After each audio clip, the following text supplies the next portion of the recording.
Hello and welcome to Kitchen Table Talks. My name is Toni Austin Allen and I am here with Dr. Roy Austin, author of Definitions for Living, a book dedicated to helping you live more effectively and happily, both personally and in your relationships with others.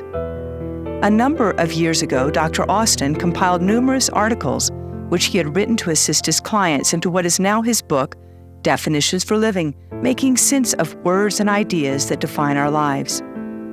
Recently, he and I began sitting at our kitchen table and talking about his book, and we became excited about the possibility of sharing our conversations with others who might benefit from them.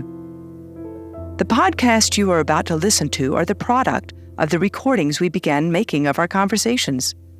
We have discussed the book chapter by chapter and have produced this series of podcasts to accompany the printed version of the book, which is now available as an ebook on various publishing websites. Although we believe you will benefit greatly from the podcasts themselves, you will get the most out of them by purchasing the book, reading each chapter prior to listening to the podcast, and having it available to follow along with our conversations. The ebook is available on Amazon Kindle, Barnes & Noble, Scribe, Booktopia, Apple Books, Layman's, and Adlibris. We hope you enjoy our talks at our kitchen table as much as we have, and that your life will be greatly enriched by having shared our conversations with us. This is Chapter 18, Understanding Patience and Tolerance. And as we were finishing our discussion over this a little bit earlier, I was reminded that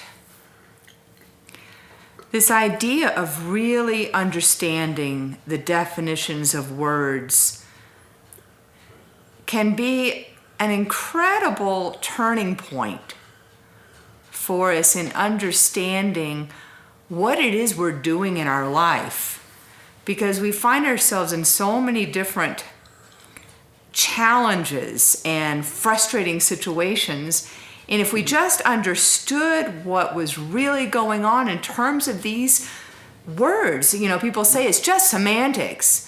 This really matters. Semantics does matter. I know. That's for sure. And these two words, patience and tolerance, it was like, wow. Just knowing the difference between those really is opening my eyes a little bit. Great. That was what I had hoped to accomplish by writing this little short but power-packed chapter on these two issues, because they are so often used interchangeably and thus inappropriately. And a lot of people don't know how to use either patience or tolerance, and they get them all mixed up in their head. And so they don't know how to apply these concepts. These are huge concepts. Yeah. To real life situations, whether it is just life's circumstances or whether it's with one's interactions with other people. So knowing the difference between these two concepts may sound like, like you said, that's just semantics. It doesn't really matter. But it really does, particularly in the attitudes that you take about it, the emotions that you have wrapped around these two issues and life's circumstances, and how you interact with other people and communicate clearly or vaguely and confusingly with other people. So these are important concepts, and it's not just a matter of unimportant semantics. Yeah, and you said it's about dealing with other people, and so often, and for some reason it's hitting me in this chapter, it's also how we deal with ourselves. Yes. And I allude to that, is that this idea of patience and tolerance applies as equally to ourselves, if really not more so, exactly, than it does with other people. Because a lot of people are not patient with themselves, and they're not comfortable with tolerating things about themselves that they don't like, and they lack the kind of compassion and caring that's necessary to live with oneself in the world, right, without being in constant torment. So hopefully these 2 or 3 little short pages will sort of explain themselves as we go along to point out the importance of what you and I are talking about. Well, let's start off with how you define patience. And you say, I define patience as your willingness to allow agreed upon changes to occur within an allotted time without intervening and canceling the change process prematurely. So you're really talking about a time frame and the patience in that time frame of asking somebody or yourself to get something done. There's a definite action to be taken or behavioral change or something like that. But patience means just getting out of the way and letting that person do that. Letting the process work. Yeah. This is a good example, Tony, of how people have difficulty being patient with themselves. I'm glad you brought that up from the very beginning, because they may set a goal to accomplish something as simple as cleaning the house, all the way up to receiving a college degree. So they may set a goal, and they know that it's going to take a certain amount of time to do that. And there may be distractions along the way, unexpected circumstances that they have to contend with and make allowances for. And yet they get impatient with themselves along the way, and they see themselves as failures or as not committed enough, or I should have done it faster, even though they set a goal. And supposedly allow themselves time to accomplish that goal in a reasonable period of time. And yet along the way they get impatient with themselves and they say, oh, well, I thought I could handle this really faster. I know, that college degree is going to take 4 to 5 years to get, but I'm getting impatient with the process, and I think I'll just drop out and go flip hamburgers somewhere. And so it's hard to be patient with oneself, and we don't give ourselves the time and the process that it takes to accomplish the goals that we've set. So we get really hard on ourselves for no real good reason. And we have to remember that the more challenging situations are going to take more patience. Oh, absolutely. And I've often I've often used my own career as a piano teacher in the past as for examples, but I often would have students, they'd have 3 months to learn a piece for a competition or a recital, and I had to have enormous patience, even when they weren't having patience with themselves because they weren't doing what they needed to do, right. Which was interesting. I had more patience than they did. But they knew they had an allotted amount of time to get this learned in order to go to whatever it is they were doing, performance. And then fear would set in and they'd get it done, usually about 2 or 3 weeks before there it was. But they would often do what you're talking about. They didn't have patience with the process because most people don't. I watched this over and over and over. I knew it takes 3 to 6 months to learn a piece, depending on the difficulty, but they didn't, and they wanted this immediate gratification. I want it done now. That's right. Another couple of real life situations is when someone has set a goal of losing weight or of stopping smoking, and they know it's going to take time and patience and all that, but they get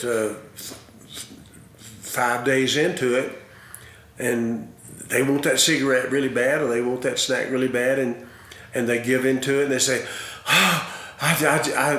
there you go. I just can't stick to anything. And they know that, like someone who quit smoking, they may have to so-called quit 20 times before they actually quit permanently. So, and it's the same thing with our patients with other people with whom we have an agreement about a changed behavior, and we get impatient with them. And we can bring up some examples there. Like in a work environment, for instance, that a manager will give an assignment to an employee, and it says you need to have this done within 3 weeks, and the employee agrees to that, and they understand that's their job, and they set about to get the job done. And a good manager has the patience to let that process work. They may set periodic check-in times where the employee comes to the manager and says, "Here is the records of the process, the progress I have made thus far." But then sometimes if you have a bad manager who is a micromanager, they don't have the patience to give that employee free rein to do the job that they've agreed to do within the time limit, 3 weeks to get the job done. And so they're poking their head in every day and saying, "How are you coming on that project? I need to know what's going on here." And they just drive the employee crazy, and the employee's saying, "Would you please just leave me alone and let me do my job?" But a micromanager is not patient with the process, even though they have a previous arranged agreement to get the job done. And so that's an example of impatience when you don't back off and let the process work.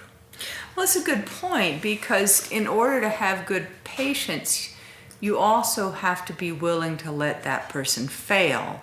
And in a business situation, there's always money and prestige involved, and you don't want to let that person fail because it looks bad on them. So it's a complicated issue. It is. And if you're not a good manager, you don't know how to handle those complicated issues, so you're always putting pressure, unnecessary pressure, on your employees, and you wonder why they resent you so much, and they quit and go work for someone else. Right. Let's talk about tolerance a little bit, and then we can kind of go back and forth between the two. And you say that tolerance is your decision to accept the fact or possibility that a behavior pattern or circumstance is not going to change, but choosing to remain in the relationship or situation anyway. And so that word "not." That's the key word. Yeah. And that's what makes the difference between patience and tolerance.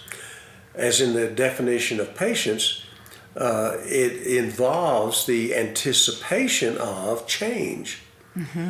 Because an agreement has been made either with oneself or with someone else, and there's a time frame put on it wherein the change is expected to occur realistically and appropriately. And tolerance is the opposite of patience.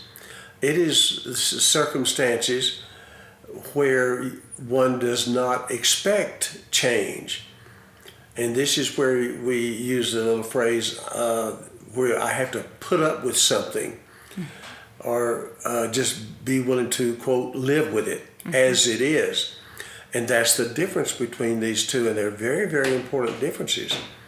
Because tolerance is a situation where you do not expect change, but you live with it anyway. And then I talk about the two ways that someone can tolerate a situation that's not going to change. Let me read these two ways, if you don't mind. You bet. Okay. You can tolerate with resentment. You can decide to live with or put up with some aspect of your life or someone's behavior, but at the same time choose to be angry and resentful about your circumstances or toward the person. It is quite common for people to tolerate something, but to make sure that somebody pays for their choosing to do so. They take no responsibility for their own decision, but instead blame life, God, or other people for their unhappiness. Instead of making the necessary changes to improve their circumstances, they remain in them and make themselves and everyone around them miserable. Or you can tolerate without resentment. You can also decide to tolerate a given situation or a person's behavior or characteristics while at the same time choosing not to be angry and resentful about it. If you're in an unfulfilling relationship, for example, you may decide, I know I could get out of this situation, but I have decided that the advantages of remaining in it outweigh the disadvantages. I take full responsibility for my decision, and I am not going to make my partner's life unhappy just because I don't like something about him or her. I refuse to punish others for not being the way I want them to be. I may continue to wish their behaviors were different, but that is my problem, and I'll live with it. I will also focus my attention and appreciation on the things about my partner I do enjoy and seek to give him or her a good reason to enjoy being with me. And what I'm noticing in so many of these choices that we make in our human existence is that accountability that we need to have with ourselves. We make a choice, then make it, as you have told me several times, make it the right choice. Exactly.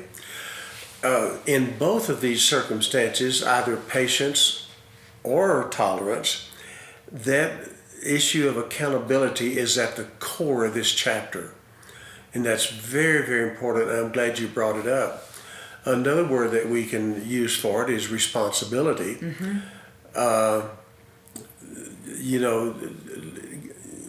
Like the old saying goes, put your big boy panties on Mm-hmm.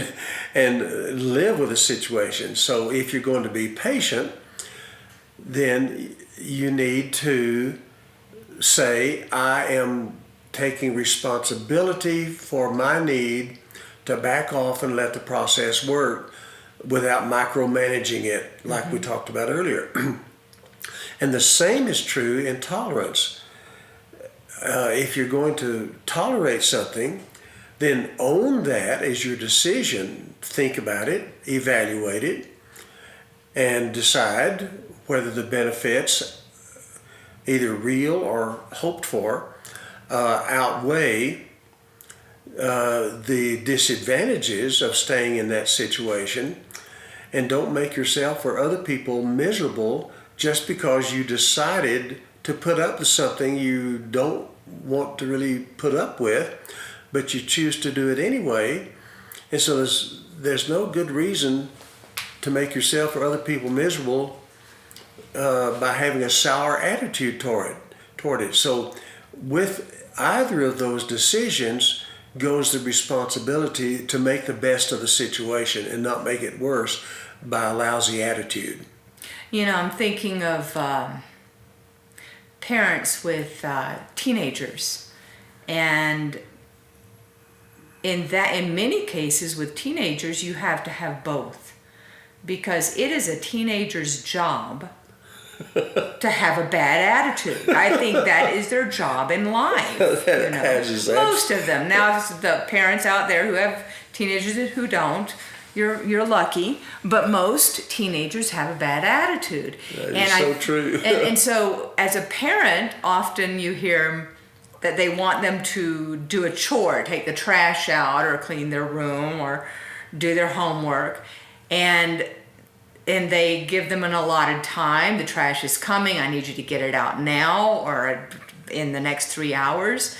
And but the kid does it with a grumbling, terrible attitude. And all right, if I have to. And they mix this up. It's like, no, all you did was ask them or tell them they needed to take the trash out. You didn't, but at the same time, it's kind of necessary to tolerate the bad attitude because that's just a teenager. That's a great example of the appropriateness of patience and tolerance within the same situation. And they're both very, very important. So you're patient with them in order to get them, to wait for them to get the trash taken out. But to say to a teenage kid, and you better have a good attitude about it. That's just crazy. Mm-hmm. Like you said, it's their job to not have a good attitude. I love the way you put that. So that's a great example of a combination of patience and tolerance, and don't get the two mixed up. But what I'm learning in this chapter is that when you're using patience, there is a time limit, a time frame, and in order for it not to switch over into tolerance because it didn't get done, you got to have some rules in place, some consequences, and then there's no anger involved at the end. Well, you didn't do it, okay. Here's what's going to happen. So you pay the price. So you don't need to be butting heads at the end, saying, how dare you didn't get that done. That's what they just didn't get it done. It would eliminate a lot of the headbutting. Yes. The power struggles come when parents or employers do not either know how to set rules or requirements with specific appropriate consequences that go along with it, or they're not willing to carry out the consequences for one reason or another. And so that's when the power struggles begin. But if you do it appropriately, like you said, up front, then you avoid those power struggles and that butting heads, because that's what makes life work so much more smoothly. You have a deal set, it's to be done. If you don't do it, here are the consequences, and you carry out the consequences. No power struggle at all. Mm-hmm. So that's very, very important with patience, is to have that time frame to it so that you will know when to evaluate the other person's or your own behavior, and to know when to carry out the consequences, so that it's not that open-ended confusion of, well, I meant to get it done, well, I'm going to get it done, you just didn't give me enough time. Well, you don't have those power struggles when you have a specified period of time. That keeps it clean and workable. And so without the time frame, the patience system doesn't work well. Mm-hmm. Yeah, it makes me really think about when I was working with children. And I also, and I'd like to hear your take on this, you're dealing with human beings. So I might set, this is your assignment for next week, and it didn't get done. And so I usually had patience with that for a week or two because, cheerleading practice came, football practice, laziness, things happened that happen with people because they're people. I couldn't just give a consequence every single time they came unprepared. Otherwise, I'd have no students. Oh, yeah, that's where I mentioned earlier is that there are going to be distractions, unexpected events that come up that require you to have patience because you can't predict all that kind of stuff. But it is when that kind of behavior or lack of consistency, after a while you do have to kind of say, okay, we need to set some real limits here, and if you can't do that, then we need to come up with another idea. Yes, when there's no real good reason for the other person to not have fulfilled their agreement, then that's when the consequences have to come in. So you do have to be flexible because life is messy. Right.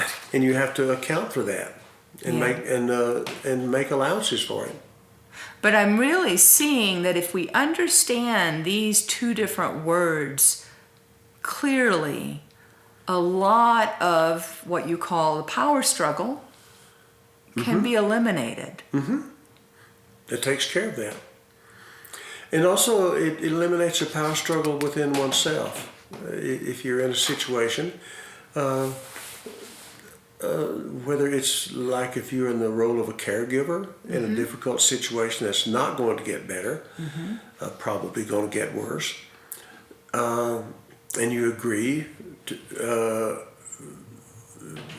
be that caregiver, then that takes a lot of patience, a lot of loving compassionate tolerance on your part, and just realize that there's going to be some really bad, difficult days there, but you're not always second guessing yourself. Well, I didn't know it was going to be this hard, and I didn't know this person was going to live this long.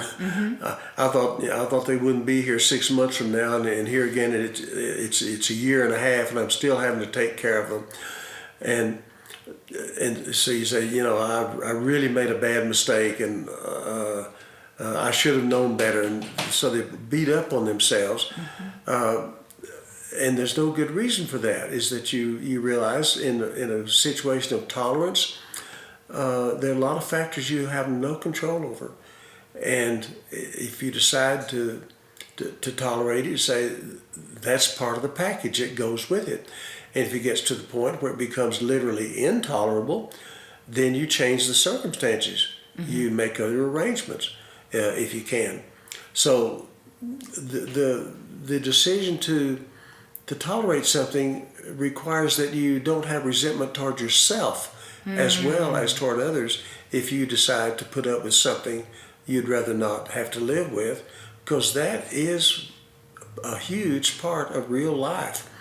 Most of the things in life we have to tolerate because, like I said, life is messy, and you're not going to always have it the way you want it, and you're not going to have the perfect relationship or the perfect circumstances. And the key to this whole little short chapter is don't hold grudges against yourself or others, because life sucks sometimes. Often it does. Well, I was going to ask you to have a conclusion, but I think you just made it. That's the point. Don't make matters worse by holding grudges against yourself or anybody else. Life is full of requirements for patience as well as just tolerance. Just tolerating. Well, very good. I think this just really hits home in how important our use of these words are. So it's kind of enlightening. Thank you. So I'm glad. Well, the next chapter is chapter 19. It's going to be on understanding responsibility. And that's tied in to what we've just been talking about. So many of these chapters are connected to each other directly or indirectly. Almost every chapter is connected directly or indirectly to the other chapters of the book. And this is a great example of that. Well, I look forward to it. Thank you so much for listening to our podcast. Again, Dr. Austin's ebook is available on Amazon Kindle, Barnes & Noble, Scribe, Booktopia, Apple Books, Layman's, and Adlibris. We look forward to having you join us for our next podcast.